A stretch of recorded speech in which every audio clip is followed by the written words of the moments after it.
Hello, my name is Chami. My partner Rita Maria Charbel and I will talk about virtual memory. This is an outline of what the presentation will hold. We will talk briefly about the history of virtual memory, and then we will define it and talk about its effect on the main memory, illustrate an example, and talk about translate leukocyte buffers, TLBs, and then we will conclude. History. Before virtual memory was developed, computers had random access memory RAM and secondary memory. Early computers used magnetic core memory for main memory and magnetic drums for their secondary memory. Computer memory was expensive and usually in short supply back in the 1940s and the 1950s. So, as computer programs grew in size and complexity, developers had to worry that their programs would use up all of a computer's main memory and run out of memory. An interesting information is that the first true virtual memory system was that implemented at the University of Manchester to create a one-level storage system as part of the Atlas computer. The first Atlas was commissioned in the 1962, but working prototypes of paging had been developed by 1959.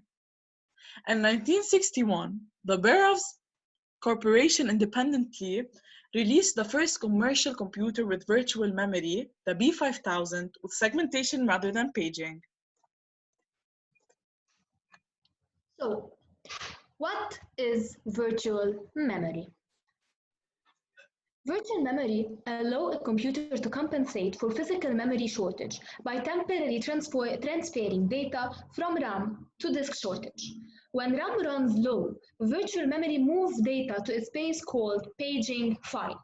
So, knowing that we can actually run out of memory, especially when multiple and large programs run at the same time, we need to use virtual memory because it allows us to operate as if we have infinite memory without buying extra expensive RAM that come on a finite amount on a computer.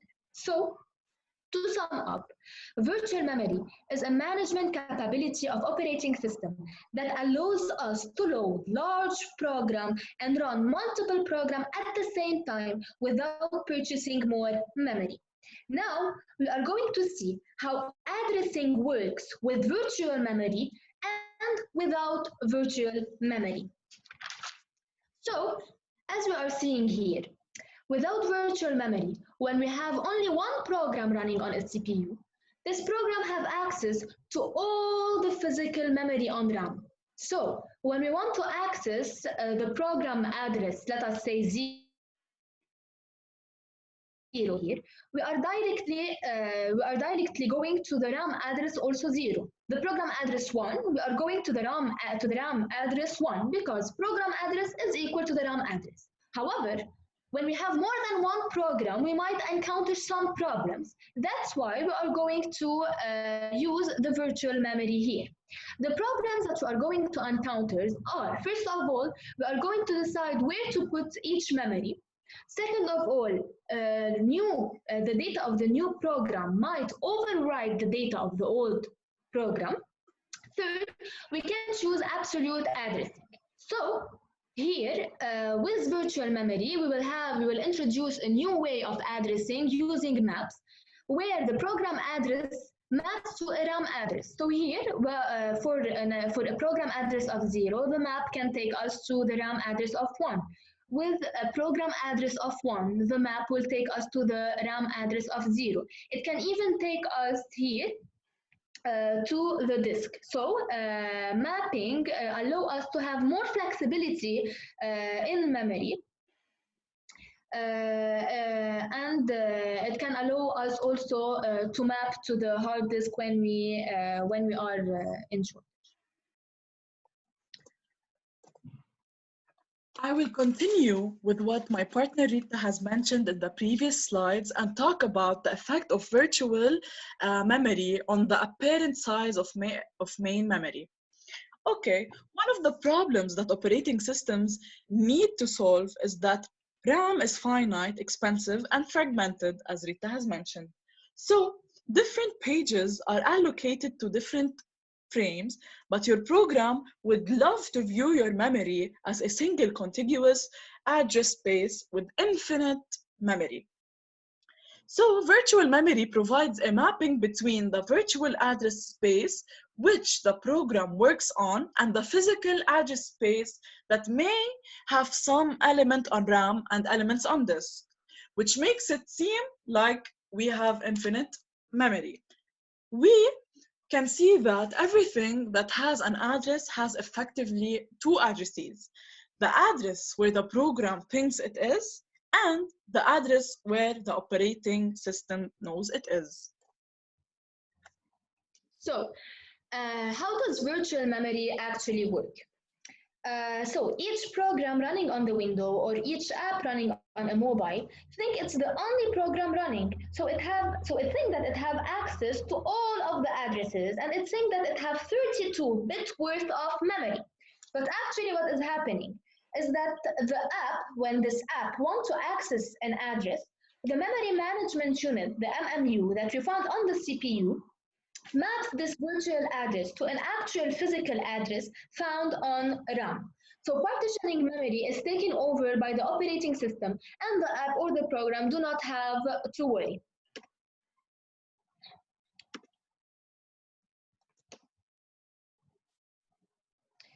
However, when we have a very large program, such as, let us say, a program of 300 megabytes, we are going to need up to 79 millions of entries. And the mapping will be hard to do, and we might run out of memory and end up with a lot of data. So the solution for this is to use physical memory. The problem for this is to have our physical memory divided into different blocks called pages, each one of 4 megabytes.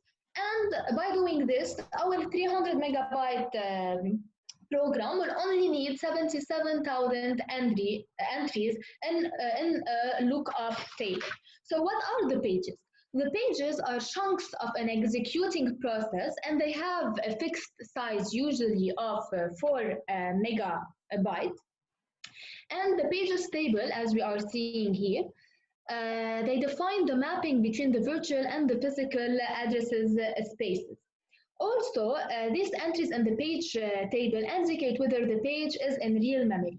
If the operating system does not find it, we need to use the RAM, then the MMU, it responds to this missing reference with a page exception, and the operating system will then go to the disk in order to copy the corresponding page into the RAM.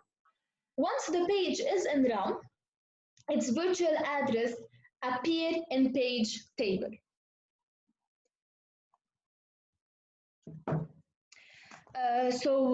One extra information that is interesting to know is that the mapping can go as the operating system wants. So here, as we see the app 2, that we found in the physical memory of 7,864,000. This app, it thinks that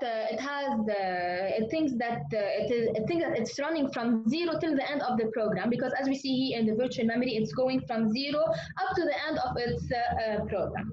And the app 1, so we see that the first half of it is before the app 2 and the second part of it is after the app 2. So both of these apps, they think that they are running from 0 till the end of their program, and both of them are self-contained, as they doesn't write over other apps memory space, because each one of them have their virtual as their virtual memory space.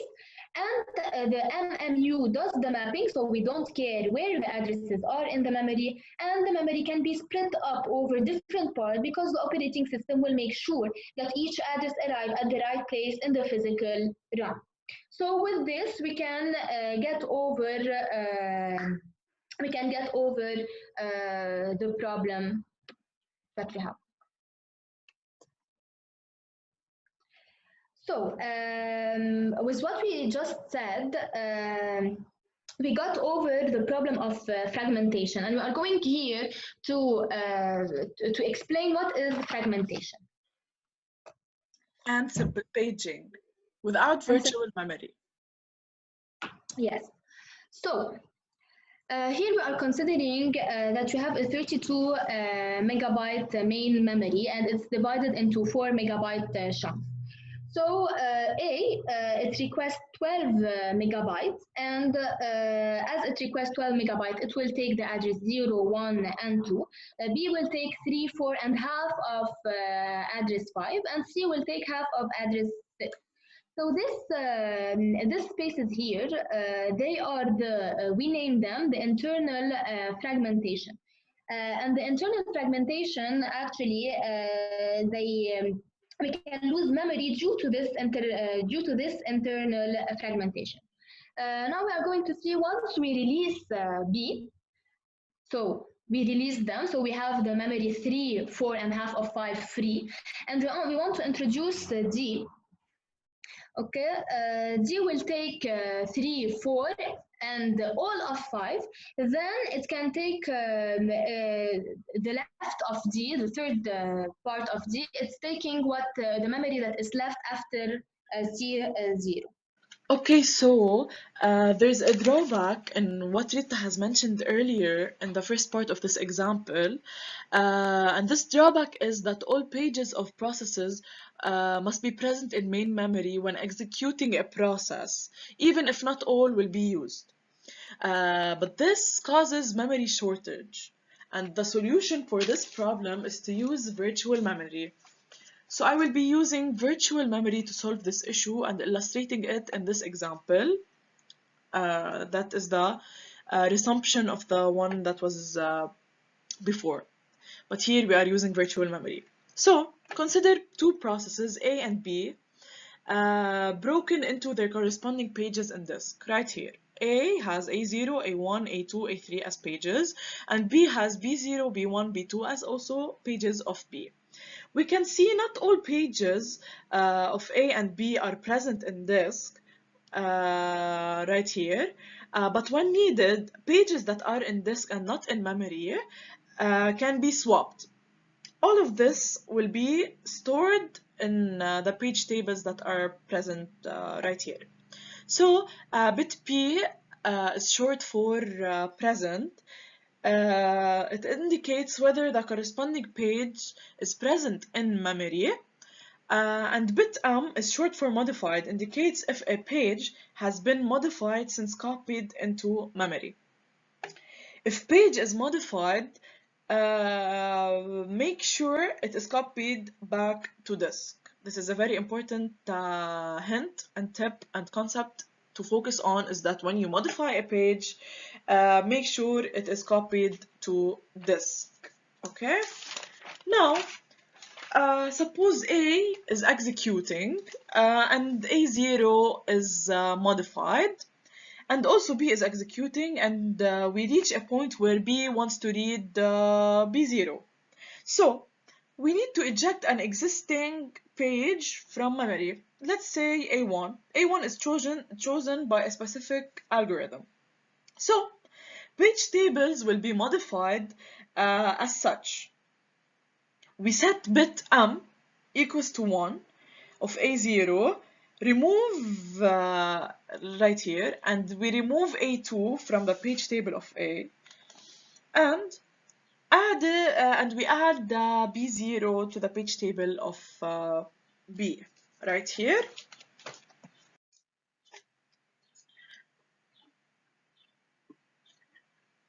So because only a portion of each running process needs to be in memory, virtual memory systems allow the execution of multiple processes in parallel, which provides greater processor utilization. However, managing the mapping and limiting the amount of memory access got very expensive, in the sense that decreased performance drastically and slows down the computer, especially when page tables have many entries. That's why researchers introduced the translate leukocyte buffer concept, which we call usually TLB. TLB are equivalent to page table caches. Each TLB entry contains both the virtual address and its corresponding address. It lets the processor convert between these two addresses quickly. Then checks the data cache to speed the process of reading the values in memory at that address.